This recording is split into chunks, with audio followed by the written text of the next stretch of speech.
सभी देशवासियों को मेरा शरणों शरणार्थी। मैं करुणेश्वर स्वामी, लिंगायत धर्म प्रचारक। आज मैं इसलिए आपके सामने आया हूँ, देश में समाज में शांति रखने के लिए सभी धर्मगुरुओं का जिम्मेदारी है। वो लोगों में भाईचारा स्थापन करना चाहिए। किसी प्रकार का धार्मिक विषमता, सामाजिक विषमता इन धर्म प्रचारकों से नहीं होना चाहिए और सभी धर्म के, सभी जाति के, सभी समाज के लोगों को जोड़ने का काम धर्मगुरु लोग करना चाहिए। लेकिन कुछ धर्मगुरु लोग ऐसे हैं, महापुरुषों का विरोध में अपने धर्म श्रेष्ठ है समझकर दूसरे धर्म के महापुरुषों का और दूसरे धर्म ग्रंथों का और दूसरे धर्म का आचार विचारों पर कीचड़ उछलने का काम कर रहे हैं। ये देश विरोधी कार्य है। किसी प्रकार का भयोत्पादन देश में करना यही उग्रवाद है। फिलहाल हमने देखा न्यूज़ चैनल पर और सोशल मीडिया पर कुछ दिनों से बहुत ज़्यादा ही एक न्यूज़ चल रहा है। स्वामी नरसिम्हानंद सरस्वती जी ने मोहम्मद पैगंबर साहब के बारे में जो बात किया है, आपत्तिजनक जो टिप्पणी उन्होंने किया है, ये देश के हित में नहीं है। दो धर्मों में टेढ़ निर्माण करने का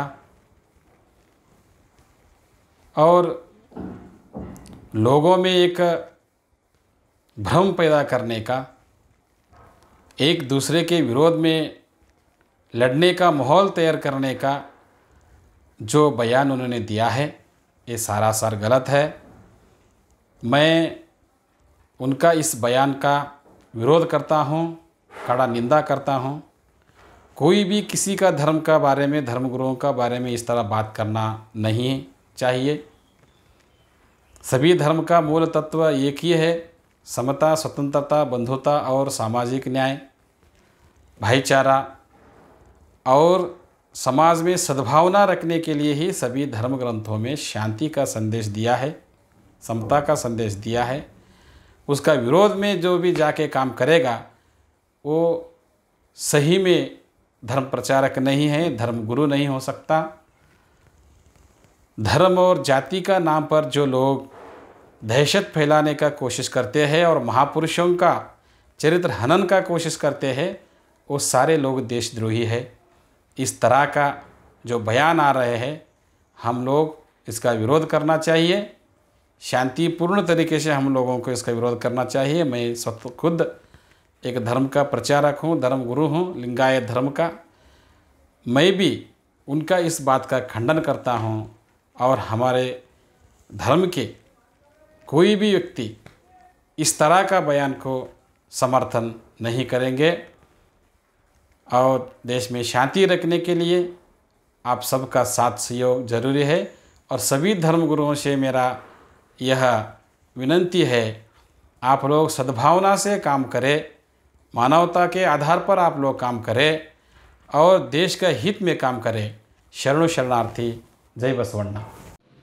मैं पूरे देश के नागरिकों को यह बताना चाहता हूं, आज देश का नागरिक ये जानता है कि भारत की अर्थव्यवस्था बहुत कमजोर हो चुकी है, टूट चुकी है।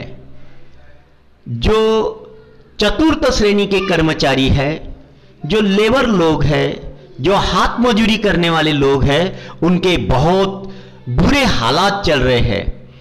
खेतों में काम करने वाले किसानों के बुरे हालात है, खेत मजूरी करने वालों के बहुत बुरे हालत है। आज हमारे देश में कोरोना के नाम पर लॉकडाउन है और इस लॉकडाउन में रोजगार के जो मौके हैं वो छीने जा रहे हैं, वो खत्म हो रहे हैं। ऐसे भी हालात में हमारे देश के लोग जो अपने आप को तथाकथित संत और महंत कहते हैं, जो पुरोहित वर्ग है, वो इस देश के अंदर मुसलमानों का द्वेष कर रहे हैं। ये बहुत बुरी बात है। सिर्फ मुसलमानों का द्वेष नहीं हो रहा है इस देश में, तो इस्लाम को मानने वाले लोगों का ही द्वेष नहीं हो रहा है, तो ईसाई धर्म को मानने वाले लोगों का भी द्वेष हो रहा है, बौद्धों का भी द्वेष हो रहा है, या सिखों का भी द्वेष हो रहा है, या लिंगायत लोगों का द्वेष हो रहा है, या कबीर को मानने वाले लोगों का द्वेष हो रहा है, या घासीदास जी को मानने वाले लोगों का द्वेष हो रहा है। सभी जो सोशल रिफॉर्मर है उनके द्वारा दी गई शिक्षा का विरोध हो रहा है। ये बुरी बात है, बहुत ही बुरी बात है। और उन लोगों के द्वारा हो रहा है जो अपने आप को तथाकथित संत कहते हैं, महंत कहते हैं, पुरोहित कहते हैं, वे लोग कर रहे हैं। ये बहुत बुरी बात है। इस देश के अंदर सल्लल्लाहु हजरत मोहम्मद पैगंबर साहब ने जो शिक्षा दी है वो सर्वश्रेष्ठ शिक्षा है। ईस्वी सन 6वीं शताब्दी में ही भारत में इस्लाम आया है। इस्लाम तब नहीं आया जब यहां राज्यकर्ताओं ने, शासनकर्ताओं ने भारत में आगमन किया, तब इस्लाम नहीं बढ़ा। इस्लाम तो उनके आने के पहले ही बढ़ा है। जो जो मुस्लिम राजा इस देश में आए, वो राजा आने के पहले से ही इस्लाम बढ़ा है। तो इस्लाम प्यार मोहब्बत की शिक्षा देता है, समता की शिक्षा देता है, न्याय की शिक्षा देता है, समता, स्वतंत्रता, बंधुभाव, प्यार मोहब्बत की शिक्षा देता है इस्लाम। इसलिए इस्लाम भारत में बड़ा है। जो लोग इस्लामिक लोगों से डरते हैं, उनको चाहिए कि वो समता, स्वतंत्रता, बंधुभाव, न्याय का सम्मान करें। मुसलमानों के प्रति, इस्लाम के प्रति नफरत ना बढ़ाए, वे समता, स्वतंत्रता, बंधुभाव, न्याय प्रिय बन जाए। नफरत करने की कोई जरूरत नहीं है। धर्म ये थोड़ी सिखाता है कि इंसान ने इंसान से नफरत करना चाहिए। इंसान ने इंसान के साथ इंसानियत से व्यवहार करना चाहिए, यह धर्म सिखाता है। और इस्लाम यही सिखाता है कि इंसान ने इंसान के साथ इंसानियत से पेश आना चाहिए, यह सिखाता है। वो समता प्रिय है इस्लाम, न्याय प्रिय है, बंधुभाव प्रिय है, मैत्री प्रिय है। और इसी के आधार पर ईस्वी सन 6वीं शताब्दी में भारत के लोगों ने इस्लाम को कबूल किया है। भारत के लोगों ने इस्लाम को क्यों कबूल किया? क्योंकि इस्लाम के लोग प्यार मोहब्बत से जीना सिखाते हैं, जीते हैं, वो भेदभाव नहीं करते। तो हमारे देश के जो लोग हैं, जो खुद को संत महंत कहते हैं, उन लोगों ने आम जनता से प्यार मोहब्बत से रहना सीखना चाहिए। अगर नहीं सीखते हैं तो लोग जहां से प्यार मोहब्बत मिलती है वहां चले जाते हैं, उनका कसूर नहीं है। हजरत मोहम्मद पैगंबर ये पहले सोशल रिफॉर्मर है, और सोशल रिफॉर्मर होने की वजह से ही उनकी शिक्षा को लोगों ने स्वीकार किया है। तो सोशल रिफॉर्मर हमेशा सही होते हैं। ये हमारे देश के उन लोगों ने सीखना चाहिए जो इस्लाम के प्रति नफरत पैदा करते हैं। उन्होंने सीखने की जरूरत है इस्लाम से। इस्लाम का द्वेष करना नहीं, इस्लाम से नफरत करना नहीं, बल्कि इस्लाम को समझना सीखो। इस्लाम ये इंसानियत की बहुत बड़ी मिसाल है। वो इंसानियत का, भाईचारे का, प्यार मोहब्बत का संदेश देने वाला इस्लाम है। अगर इस्लाम के खिलाफ कोई जाता है तो हम ये समझते हैं कि वो इस्लाम के खिलाफ नहीं, बल्कि इस देश में उन सभी धर्मों के खिलाफ लोग जाते हैं जो समता, स्वतंत्रता, बंधुभाव, न्याय को प्रसारित कर रहे हैं। तो उन लोगों के खिलाफ हम हैं जो समता, स्वतंत्रता, बंधुभाव, न्याय को नहीं चाहते, उनके खिलाफ हम हैं। तो मैं चाहता हूं कि जो भी इस्लाम का या ईसाइयत का या सिख धर्म का, लिंगायत धर्म का, बौद्ध धर्म का जो विरोध करेंगे उनके खिलाफ हम संघर्ष करेंगे, एजिटेशन करेंगे। हम उन लोगों के साथ हैं जो भाईचारा चाहते हैं, प्यार मोहब्बत चाहते, उन लोगों के साथ है। जय भीम, नमो बुद्धाय। वाहिगुरु जी का खालसा, वाहिगुरु जी की फतेह जी। मैं हरविंदर सिंह खालसा, संयोजक राष्ट्रीय सिख मोर्चा, नवी मुंबई, मुंबई, भारत। दोस्तों, आज कुछ अर्ज करने के लिए लाइव हुआ हूँ। हाल ही में नफ़रत के सौदागरों ने परिस्थितियों को कुछ ऐसा मोड़ दिया है, मैं आपके ध्यान में लाने की कोशिश कर रहा हूँ। गाजियाबाद में है डासना देवी मंदिर, उसका महंत है नरसिंहानंद सरस्वती, यति नरसिंहानंद सरस्वती। इन्होंने ये पिछले लगातार कई सालों से प्रेस कॉन्फ्रेंस लेते रहे हैं और लोगों में हिंदू मुसलमान इत्यादि नफ़रत का भाव फैला करके मुसलमानों को, खासकर इस्लाम को इस राष्ट्र से हटाने की बात करते हैं। इस राष्ट्र से नहीं, वो प्रेस कॉन्फ्रेंस में बाकायदा कहते हैं कि हम पूरे इस धरती से ही इस्लाम को ख़त्म कर देंगे। ऐसे तो कभी होता नहीं है कि कोई भी धर्म को, किसी को भी पूरी तरह से जड़ से कोई ख़त्म कर पाए। इस बार उन्होंने प्रेस क्लब ऑफ इंडिया में अपना एक प्रेस कॉन्फ्रेंस किया और उसमें ये ऐलान किया कि 14, 15, 16, 17 दिसंबर को वो एक वर्ल्ड सर्वधर्म सम्मेलन कराएंगे, जिसमें इस्लाम की तरफ से कोई भी आमंत्रित नहीं होगा, ऐसा इशारा है। और बाकी सब धर्मों के गुरुओं को वो मतलब इस्लाम की खामियां बता करके या मुसलमानों की बुराइयां बता करके उनके खिलाफ अभियान चलाएंगे और ऐसा कह के ये नफ़रत कर रहे। मैं आपको याद दिला दूं, ये डासना देवी मंदिर वही मंदिर है जहां कुछ दिन पहले एक छोटे से लड़के को पानी पीने के अपराध में वहां पे मारा गया, बहुत बुरी तरह से पीटा गया। और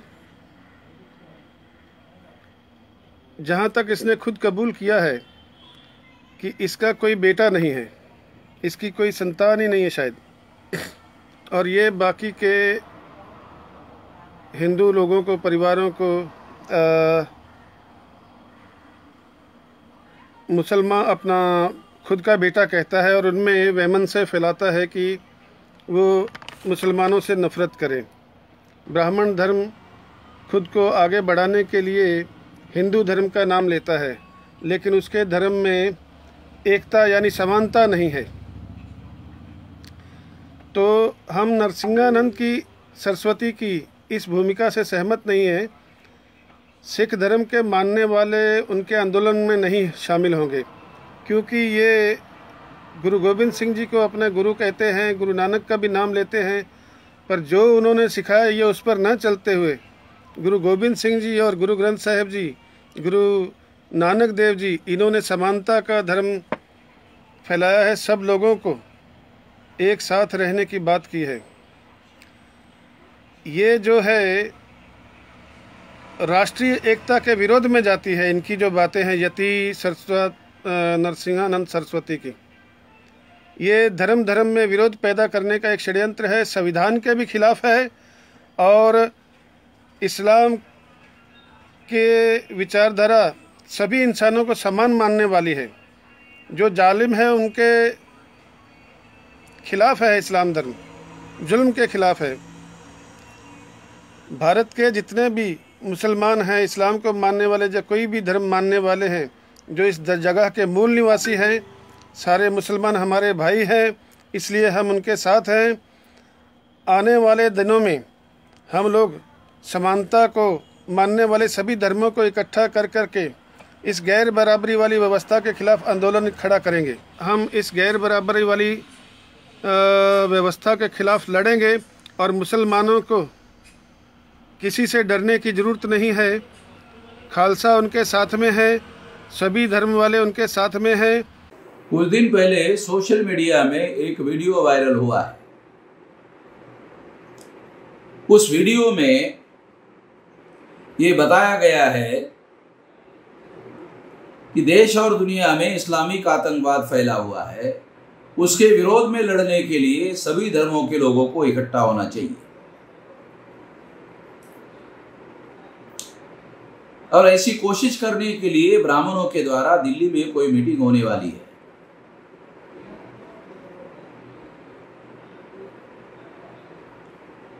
मेरा ऐसा मानना है कि ब्राह्मणों ने इस्लाम धर्म के लोगों को छोड़कर सभी धर्मों के लोगों को इकट्ठा करने की योजना क्यों बनाई है, ये विचार करने वाली बात है, ये सोचने वाली बात है। हो सकता है कि हिंदू मुसलमान और हिंदू मुसलमान का झगड़ा लगाने वाला मामला तमाम समय से चल रहा है और इसकी वजह से उनको ऐसा लगता है कि ये थ्योरी शायद काफ़ी बदनाम हो गई है। इसलिए अभी केवल हिंदू मुसलमान का मामला चलाने के बजाय इस्लाम धर्म को मानने वाले लोग छोड़कर सभी धर्मों के लोगों को इकट्ठा करना चाहिए और इकट्ठा करके सभी धर्म मिलकर ब्राह्मणों से सभी धर्म मिलकर मुसलमानों से लड़ रहे हैं ऐसा दिखाना चाहिए। ऐसी नई थ्योरी बनाने की योजना उन्होंने बनाई है, ऐसा लग रहा है। इससे सावधान होने की जरूरत है और सावधान होने के लिए ब्राह्मण धर्म को छोड़कर केवल सावधान होने से काम नहीं चलेगा, बल्कि ब्राह्मण धर्म को छोड़कर सभी धर्मों के लोगों को इकट्ठा आना चाहिए। सभी ऐसे धर्मों के लोगों को इकट्ठा आना चाहिए जो समानता को मानते हैं, इक्वेलिटी को मानते हैं, मुसावात को मानते हैं। सभी लोगों को इकट्ठा आना चाहिए और इकट्ठा आकर संगठित होकर ब्राह्मणों के इस षड्यंत्र का मुकाबला करना चाहिए। इस षड्यंत्र को काउंटर करने की योजना बनाई जाना चाहिए, ऐसा मेरा मानना है। ऐसा करने से ही इसका मुकाबला किया जा सकता है, ऐसा संगठित प्रयास करने से ही मुकाबला किया जा सकता है और ये संगठित प्रयास करने की आवश्यकता है। इसके लिए जरूर प्रयास किया जाना चाहिए। एक और बात भी मैं कहना चाहता हूं, इस वीडियो पर मुस्लिम लोगों को प्रतिक्रिया व्यक्त नहीं करनी चाहिए। यदि मुसलमानों ने प्रतिक्रिया व्यक्त करने की कोशिश की तो सभी धर्म विरुद्ध मुस्लिम ऐसी लड़ाई लगाने में ब्राह्मण धर्म के लोग कामयाब हो जाएंगे, ब्राह्मण लोग कामयाब हो जाएंगे। ये सतर्क होने की आवश्यकता है, ये जागृत होने की आवश्यकता है। मुसलमानों को प्रतिक्रिया करने से सावधान होना चाहिए, क्योंकि प्रतिक्रिया अगर मुसलमानों ने की तो मुसलमान खुद ही संकट में फंस सकता है। मेरा ऐसा मानना है कि मुसलमानों के जो दानिश्वर लोग हैं वो, मैं ऐसा मानता हूं कि सतर्क है, विजिलेंट है। इसके बावजूद भी तमाम मुस्लिम समाज के लोगों को मैं अपील करता हूं कि वो इस तरह की प्रतिक्रिया से अपने आप को अलग रखे। सोशल मीडिया में कुछ लोग ऐसा कर सकते, इसे सावधान होने की आवश्यकता है। ब्राह्मण धर्म के लोग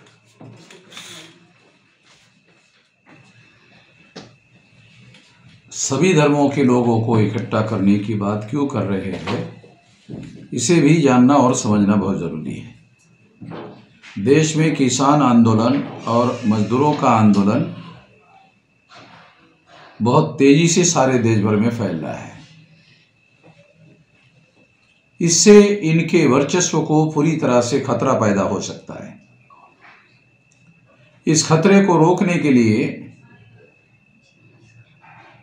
ये नया प्लान उन्होंने बनाया होगा, ऐसा कहने के लिए बहुत सारे आधार है, इसलिए ये बात हम कह रहे हैं। इसलिए सभी देशवासियों को और ख़ास तौर पर सभी धर्म के लोगों को, ब्राह्मण धर्म के लोग छोड़कर इस बात को बहुत गंभीरता से लेना चाहिए, ऐसा मेरा मानना है। मैं इतना ही कहना चाहता हूँ।